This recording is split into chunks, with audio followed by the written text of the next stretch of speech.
Hər kəsə salam əziz abituriyentlər. Ümidvaram ki, hər biriniz yaxşısınız. Bilirəm, çoxdan da ortalıqda yox idim. Həm öz buraxılış imtahanımı verməyə, onun nəticələrini böyük bir səbirsizlik və narahatlıqla gözləməyə, üstəlik blok imtahanıma qalan çox az bir müddət məni video çəkməkdən uzaqlaşdırdı. Buraxılış imtahanı ilə bağlı əslində bir-iki söz demək istəyirəm. Bildiyiniz kimi bu il biz 11-ci siniflərə çox böyük bir haqsızlıq oldu. Keçən ilə nisbətən imtahan sualları hədsiz dərəcədə çətin idi, amma buna baxmayaraq mən düşünürəm ki, bu çətin imtahanın öhdəsindən də gəlməyə bacarıram. Düzdür, əslində nəticəm çox da ürəyimcə deyildi, amma çox da pis bir nəticə əldə eləmişəm deyə bilmərəm. Bu da əslində həqiqətən zəif nəticə göstərənlərə haqsızlıq olar. 300 bal üzərindən bildiyimiz kimi maksimum bal şkalası 300 baldır. 300 bal üzərindən 206 bal topladım və bunun böyük bir qismi ingilis dilinə məxsus idi ki, hansı ki ingilis dilindən 92 bal toplamışdım. Bu həqiqətən ingilis dilindən yüksək nəticə əldə etmək mənim üçün xüsusi bir fəxr idi ki, mən neçə ildir, yəni 10-cu sinifdən bu yana həmişə ingilis dilindən daha yüksək bir nəticə, digər fənlərə nisbətən daha yüksək bir nəticə əldə eləməyimi çox səbirsizliklə gözləyirdim və bunu da əldə elədim. Arzulardım ki, digər fənlərdən də, əslində Azərbaycan dili fənnim də yaxşıdır, amma riyaziyyatdan daha yüksək nəticə gözləyirdim. Yenə də 9-cu sinifdə olduğu kimi yenə də riyaziyyat fənninə görə qırmızı attestatdan məhrum oldum. Amma hər şeydə bir xeyir var deyirlər. Yəqin ki, bu da bir xeyir imiş. Nəsə çox danışdım. Keçək indi video izahına. Bugün sizlərlə 3-cü zonda 9-cu sinif buraxılış imtahanının izahına bölüşəcəm. Əslində istəyərdim ki, bizim imtahanların izahını bölüşüm, amma düşündüm ki, onu bölüşməyin belə çox mənasız və faydası olacaq. Çünki bildiyiniz kimi ingilis dilindən imtahan qaydaları dəyişib və bizim imtahan modelimizlə uzaqdan yaxından bir əlaqəsi olmayan bir model 10-cu siniflərə təklif olunub. Əgər əlimdə bir hansısa material olarsa, yaxud bir model sınaq imtahanı təşkil olunarsa ki, bildiyim qədərlə buraxılış imtahanına bundan istifadə olunmur. Bu ancaq bloka aiddir. Yaxud bəzi müəlliflər, Raqib Mərdanov kimi müəlliflər kitab çıxaracağı zamanda oradan da çalışacağam ki, yeni 11-ci sinif modellərini sizinlə tanış edeyim. Bu çəkdiyim video daha çox 8-ci siniflərə, 7-ci siniflərə aiddir ki, bildiyim qədərlə 9-cu sinif imtahan qaydaları dəyişilməyib. Onlar baxıb bundan faydalana bilərlər. Nəysə, başlayaq. Əlimdə listeningin tekst forması olmadığına görə çox təəssüf ki, listeningi sizlə paylaşa bilməyəcəm. Ona görə başlayaq short tekstlərlə. Notice, xəbərdarlıq. The library will stop its work on Friday for a meeting with the famous writer. Kitabxana öz işini dayandıracaq 5-ci gün məşhur yazıçı ilə görüşə görə. Please return your books by the end of Thursday. Zəhmət olmasa 3-cü günün sonuna qədər öz kitablarınızı kitabxanaya qaytarın. The library will start its work on Monday in the morning. Kitabxana 1-ci gün səhər öz işinə qaldığı yerdən davam edəcək. Thank you for your understanding. Anlayışınıza görə təşəkkürlər. Başlayaq variantları təhlil eləməyə qələmdə götürdüm. Bunu buradan çəkək. Readers are invited to participate in the meeting. Oxucular dəvət olundular hər görüşdə iştirak etməyə. Belə bir məlumat yoxdur. Ona görə səhvdir, A variantı səhvdir. The library will receive books at the weekend. Bu da səhvdir. Kitabxana bir neçə həftə sonunda kitabları əldə edəcək. Bu da səhvdir. 3-cü günün sonuna qədər deyirdi. The library will be closed till the end of Monday. Kitabxana 1-ci günün sonuna qədər bağlı olacaqdı. Yox, 1-ci gün səhər artıq işləməyə başlayacaqdı. Ona görə C variantı da səhvdir. The last day for returning books is Monday. 1-ci gün kitabları qaytarmaq üçün son gündür. Bu da səhvdir. Burada 3-cü gün deyirdi. The library will not work for a few days. Kitabxana bir neçə gün işləməyəcək. Düzgün cavabımız budur. Dear Mrs. Ridgevel, əziz Mrs. Ridgevel, thank you for your kind invitation to dinner on Thursday, January nice. Təşəkkür edirəm sizin ali cənab yemək dəvətinizə görə. Yanvarın 9-cu 3-cü gün. Unfortunately, Jack is away on business in Edinburgh. Jack Edinburghda iş səyahətindədir. He will not return until Saturday. O birinci günə, 6-cı günə qədər qayıda bilməyəcək. So we are not able to accept your invitation. Buna görə də biz sizin dəvətinizi qəbul edə bilməyəcəyik. I am sure he is as sorry as I am to miss the pleasure of having dinner with you. Mən əminəm ki, o sizin o hal-hazırda çox üzgündür və mən sizə öz minnətdarlığımı bildirirəm və təəssüflərimi bildirirəm ki, sizin yemək dəvətinizə qatıla bilmədim. Yours sincerely, səmimiyyətlə, Elizabeth Brown. Başlayaq variantları yəni təhlilə. Elizabeth Brown apologizes for not being able to accept the invitation. Elizabeth Brown üzr istəyir, dəvətə qatıla bilməyəcəyinə görə. Elə düzgün cavab budur. Gəlin digər variantlarda təhlilə baxaq. Mrs. Ridgewell accept the kind invitation to the dinner. Mrs. Ridgewell qəbul eləyir. Yox, səhvdir. Mrs. Ridgewell wants to change the date of the dinner. Mrs. Ridgewell vaxtı dəyişdirmək istəyir. Yox, bu da səhvdir. Jack accepts the invitation to have dinner with Mrs. Ridgewell. Yenə Mr. dedim. Jack qəbul eləyir Mrs. Ridgewell-la görüşü, amma bu da səhvdir. Elizabeth Brown is traveling to Edinburgh together with Jack. Elizabeth Brown Jack-lə bir yerdə Edinburgha səfər eləyib. Bu da səhvdir. Belə bir məlumatımız yox idi. Dear Jane, I hope you are doing well. Əziz Jane, mən ümid edirəm ki, sən yaxşısan. Last weekend I went to the museum with my family. Keçən həftə sonu mən öz ailəmlə birlikdə muzeyə getdim. The weather was sunny, so we went to the park from there and had a picnic. Hava çox yaxşı idi, yəni günəşli idi. Buna görə də biz getdik, ailə buradakı oradan parka getdik və piknik elədik. We played games and took many photos. Biz oyunlar oynadıq və çoxlu şəkillər çəkdirdik. In the evening, we eat pizza at a small cafe near my house. Axşam biz mənim evimin yaxınlığındakı kafedə pizza yedik. What about you? Did you do something fun last weekend? Sən nə eləmsən? Did you do something fun last weekend? Sən əyləncəli nəsə eləmsən həftə sonu? Best wishes, Oscar. Ən yaxşı arzularla, Oscar. Baxaq, Jane will meet Oscar to go to other museums together. Jane görüşəcək Oscarla digər muzeyləri bir yerdə getmək üçün. Belə bir məlumatımız yox idi. Ona görə A variantı səhvdir. Jane meet Oscar's family during picnic in the park. Jane Oscar'ın ailəsi ilə piknikdə görüşür. Yox, bu da səhvdir. Oscar invites Jane to eat pizza at a nearby coffee for dinner. Oscar dəvət eləyir Jane pizza yeməyə. Bu da səhvdir. Oscar describes Jane how he spent his weekend. Oscar təsvir eləyir Jane ki, öz həftə sonunu necə keçirib. Elə düzgün cavab budur. Oscar sent Jane his family photo in which they were having a picnic together. Oscar Jane-ə şəkillərini göndərir öz ailəsinin ki, onlar piknikdə necə vaxt keçiriblər. Belə bir məlumat yox idi. Sadəcə çoxlu şəkil çəkdirdiklərini deyirdi. Gələk böyük mətnə. For many years, some people in North America have reported seeing a strange monkey-like creature known as Bigfoot. Bir neçə ildir ki, Şimali Amerikada bəzi insanlar bildirirlər ki, onlar qəribə bir meymun görüblər. Bigfoot böyük ayaq kimi tanınan bir canlıdır.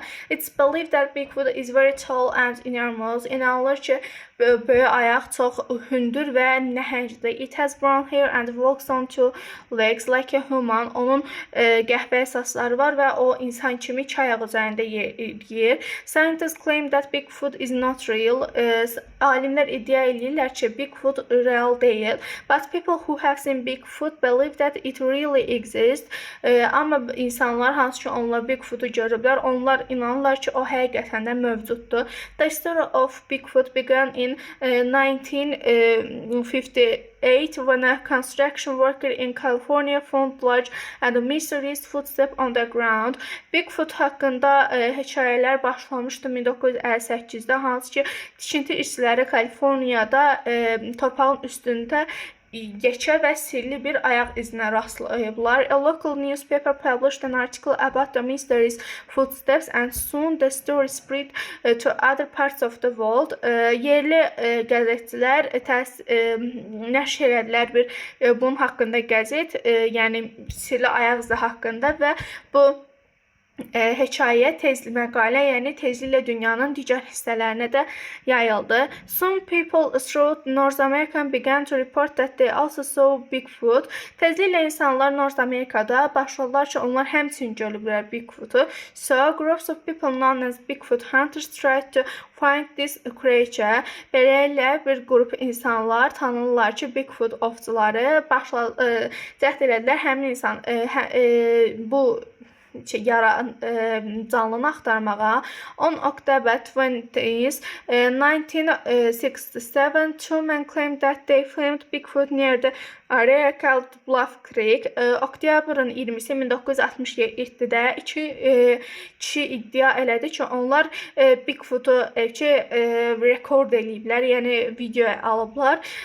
Bir ərazinin yaxınlığında, hansı ki orada adlanır Bluff Creek. The video showed a large hairy creature walking in the forest. Video göstərirdi böyük, canlı, saçlı varlığı meşədə yeriyərkən. There are still some discussions whether this creature is real or not.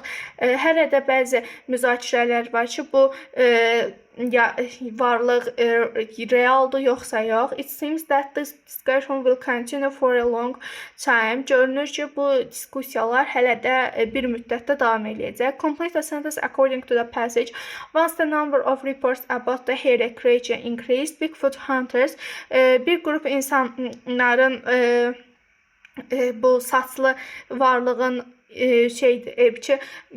varlığına reportları, Bigfoot hunters decided that it was hiding in the woods. Onlar meşələrdə onu görmək üçün gizlənsinlər. Bu da səhvdir. Went to the places it was seen before. Bura gəldilər, hansı ki onlar daha əvvəl görmüşdülər. Wrote a story about it. Bunun haqqında hekayə yazdılar. Yox, onu qəzet işçiləri yazmışdı. Decided to look for it. Qərar gördülər ki, onu axtarsınlar. Düzgün cavab elə D variantı olacaq. Thought about hunting it. Onu ovlamağa qərarı gəlmədilər. Sadəcə bu insanlar Bigfoot hunters adlanırlar. What's the passage mainly about? An article in a local newspaper. Yerli qəzetdə bir məqalə. A creature found by a scientist. Alimlər tərəfindən tapılan bir varlıq, bu da səhvdir. A strange creature in North America. Şimali Amerikada qəribə bir varlıq, elə C variantı olacaq. People who saw Bigfoot. İnsanlar kim ki görüblər Bigfoot'u. A big man with long brown hair. Böyük adam, yəni iri adam, uzun qəhvəyə saçı ilə. Yox, bu da səhvdir. Which statement is false according to the passage? The information about Bigfoot started to spread in the 20th century. Bigfoot haqqında informasiyalar 20-ci əsrdə yayılmağa başlayıb. 1958-də başlayıb, bu da 20-ci əsrdir, düzdür. Some people consider that Bigfoot is real. Bu da düzdür ki, bəzi insanlar hesab edirlər ki, Bigfoot realdır. Discussions about the hairy creature have ended. Saçlı varlıq haqqında diskussiyalar sonlanıb. Bu səhvdir, çünki axırıncı cümlədə deyirdi ki, it seems that these discussions will continue for a long time. Hələ də uzun müddət davam eləyəcək. Düzgün cavab oldu C variantı. Choose the correct answer to the question according to the passage. How did the two men in North America tried to prove that they saw Bigfoot? Bu iki adam Şimali Amerikada nə eləməyə qərar cəhd elədilər Bigfoot'un reallığını göstərmək üçün? They wrote an article about it for a newspaper. Yox, bu səhv idi. Yəni onlar bir qəzet məqalə yazmalılar. They took photos of footsteps of Bigfoot. Bigfoot'un ayaq izlərinin şəklini çəkdilər, yox. They interviewed people who saw Bigfoot. Onlar intervyu aldılar ki, insanlardan kim ki görüb Bigfoot'u. Bu da səhvdir. Düzgün cavab D variantı olacaq. They filmed the hairy creature on video. Onlar bu saçlı varlığı film rekorda aldılar. D variantı düzgün cavabdır. They filmed Bigfoot walking in the city center. Bu şəhər mərkəzində qismi səhvdir. Çünki bu Bigfoot şeydə gəzirdi. Baxın, burada the video showed a large hairy creature in the forest. Which statements are true according to the passage? People from South America claim that they saw Bigfoot. South America hissəsi çəkdi. North Amerikadan insanlar iddia eləmişlər gördüklərini. Scientists don't think that Bigfoot is a real creature. Bu düzgündür ki, alimlər düşünürdülər ki, Bigfoot real bir varlıq deyil. Bigfoot has brown hair and it walks on four long legs. Bigfoot'un qəhvəyi saçı var və o 4 ayaq üzərində yeriyir. Yox, 2 ayaq üzərində yeriyirdi. Hətta insana bənzədilirdi buradan bu xüsusiyyətinə görə də. Bigfoot is believed to be a huge creature which looks like a monkey. İnanılır ki, Bigfoot iri bir canlıdır. Hansı ki, insan meymuna bənzədilir. Ona görə bu da düzdür. Düzgün cavab olub 1 ilə 4. Gərək İndi qrammatika suallarına. Choose the correct option. The little sugar in this cup of tea. İki isim burada little sugar təsvir edən bir quantifiers'da. Ona görə də sugar'a baxırıq. Sugar təşkil olduğuna görə is. Bir də voz olacaq. Bildiyiniz kimi arla vör cəm xəbərlərdir. Ona görə də düzgün cavab olub 1 ilə 3 D variantı. If var. If'dən sonra bildiyimiz kimi bitmiş zaman, bir də ki, gələcək zaman gəlməz. Ona görə 2 ilə 3 gedir, qalır 1 ilə 4. Tərcümə eləyək. If you call within the office hours, someone will answer the phone. Əgər sən ofis vaxtları içərisində yıxsan və adamlar səni, kimsə səni cavablayacaq. Which words mean a plant? Hansı sözlərin mənası bitkidir? Winter qış deməkdir, bir səhvdir, bir səhvdir. Tree ağac deməkdir, 2 düzdür. Traffic tıxac deməkdir, səhvdir. Flower gül deməkdir, düzdür. Bu arada bəzi mətnlərdə, yəni təbii kontekstdən asılı olaraq traffic sözünü crowded, izdihamlı sözü ilə əvəz eləyə bilərsiniz. I think you Must-dan sonra to gəlməz. Burada görürsünüz ki, modal verb axtarılır. Ona görə də have to-suz, yəni modal verb deyil. Can't to ifadəsi yoxdur. Ümumiyyətlə, can'dan sonra to gəlməz. May to da yenə yoxdur. Sure, alaysan. I think you should spend more time with your children. Mən düşünürəm ki, sən daha çox vaxt keçirməlisən öz uşaqlarınla. Choose the correct option. Jane did it invite. Cümlə inkar cümlədir. Ona görə burada someone var. Səhvdir. Some plus inkar olar. İnkar plus some olmaz. Ona görə səhvdir. Nobody ilə nobody bir cümlədə 2 inkar olmaz. Səhvdir. Gəlin indi baxaq. Jane did it invite anybody from school to her birthday party. Jane heç kəs dəvət eləmədi məktəbindən öz ad gününə. Yəni anything əşya deyə olmaz. Choose the pair of words with negative meaning. Sözlər seçin negativ mənalı. Rude, kobud, impolite, kobud, elə bu olacaq. Honest, dürüst, calm, sakit, tasty, dadlı, delicious, tatlı, beneficial, faydalı, helpful, faydalı, useful da əlavə eləmək olar. Perfect, əla, ideal, əla. Choose the verbs with close meaning. To destroy, məhv etmək, ruin, məhv etmək. 1-3, spoil, tökmək, 1-3-5 olacaq. Choose the correct option. The room was decorated with toys. Tərcümə ilə elədim mən. Otaq oyuncaqlarla dekorasiya edilib. Bunu əslində bəzi birinci elementə baxanda by ilə fikirləşdim ki, hə cümlə şeydir, passive voice-dir. Yəni əgər mübtəda olsaydı by olardı, onda siz deyən olardı. Choose the correct option. Mary saw yellow car-dı deyəsən. Əgər car-dırsa, orada article olacaq. A yellow car in the park. Park adlarının özü veriləndə olmur, amma belə ümumiləşdiriləndə olur. Attack, hücum etmək, to start fighting or hurting somebody or something. Kimsə yaxud nəyisə incitməyə başlamaq olur. 1-ə. B. Improve, təkmilləşdirmək. To make something or somebody better than before. Kimsə yaxud nəyisə əvvəlkindən daha yaxşı eləmək. 2-yə C. To concentrate olmaq, fikrini bir yerə cəmləmək. Focus ondan da sinonimdir. To give all your attention to something and not think about anything else. Bütün diqqətini bir yerə cəmləmək və daha başqa bir şey haqqında düşünməmək. 1-ə B, 2-yə C, 3-ə A olur. I variantı. Choose the correct option for both sentences. Burada görürük ki, isimlərdən sonra birbaşa üstünlükdən sonra birbaşa birinciləri isim gəlir. Bu da yalnız Sonan Votun qaydasına aiddir. What books do you usually read? What is Mr. Wilson's feedback? Votdan sonra isim gələndə which mənası verir, hansı mənası verir, hansı kitablar sən oxuyursan tez-tez. Mr. Wilsonun rəyi nə idi? Ona görə də uzaq cavab B variantı. Choose the correct passive voice versions of the given sentence. Sally made monthly payments to the bank. Sally aylıq ödənişin banka eləyirdi. Sally was made monthly payments. Burada qaydanın əslində daha istisnasına gedən bir durum var ki, siz orada to-nu görəndə silə bilərsiniz, amma make-dən sonra to gəlir, passive voice-də. Ona görə bir səhvdir. Öncə bir olan variantlar gedir. Monthly payments were made to the bank. Düzdür. Payments cəmdədir. Were made. To-su da var. Ona görə düzdür. The bank was made. Yenə həmin qaydadır. Ona görə səhvdir. To olmalıydı özündən sonra. 3 səhvdir, 3 səhvdir. Qalır A variantı.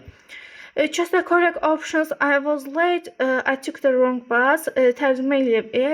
Mən gecikdim. As because. Çünki mən səhv avtobusa minmişdim.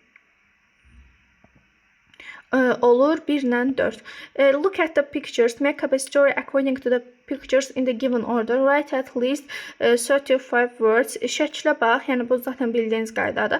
Mən zaten bunun izahını sizə əvvəlki videolarda vermişdim. Əgər istəsəz buna görə də sizə bir xüsusi şəklə baxıb essay yazmaq haqqında sizə xüsusi bir video çəkərəm. Yəni burada klassik seçimlərlə başlaya bilərsiniz ki, one day I see 3 boys in the forest. Anladığım qədərilə bura meşədir. They talking with each other. Onlar bir-biri ilə söhbət edirdilər. Yaxud da belə davam elətdirə bilərsiniz. Dediyim kimi, əgər xüsusi bir video istəyirsə, bu zaten sizə gələcək. Ümidvaram ki, videomu bəyəndiniz, abunə olsanız və xoş sözlərinizi yazsanız, məni də çox xoşbəxt eləyərsiniz. Hələlik gecəniz xeyrə qalsın.